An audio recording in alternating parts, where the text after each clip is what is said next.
আমি আমার আব্বা চানদেরকে বলবো, আব্বা চান, আপনার ছেলের শীত দূর হবে কম্বল দিয়ে না, ল্যাব দিয়ে না, একমাত্র বউ দিয়ে যুবকদের শীত দূর হবে। আব্বা বোঝে না রে, বোঝে না। বিয়ের যে বয়স হয়েছে আব্বা বোঝে না। তবে মাঝে মাঝে বাবারা বুঝলো, আমার আঙ্গুল দেখে একটু বোঝার চেষ্টা করবো, আমার আঙ্গুলটা খেয়াল করো। আজকালকার মেয়েরা, তাদের রুচি এতটা নিচে নেমে এসেছে, তারা এইটা ছাড়া বিয়ের পিড়িতে বসতে চায় না। আল্লাহ এমন মেয়েদেরকে হেদায়েত দান করুক, পড়েন সবাই আমিন। আমার কথা হচ্ছে, তুমি তোমার পছন্দের মেয়েকে আই লাভ ইউ বলো, আমার কোনো আপত্তি নাই।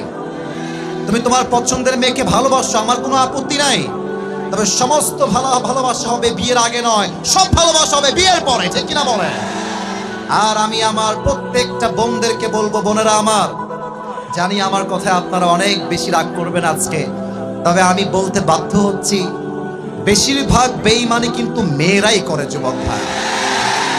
কারণ মেয়েদের কাছে কেন যেন মনে হয় যে এই যুবকটা কামাই করে 10,000, অমুকে কামাই করে 50,000।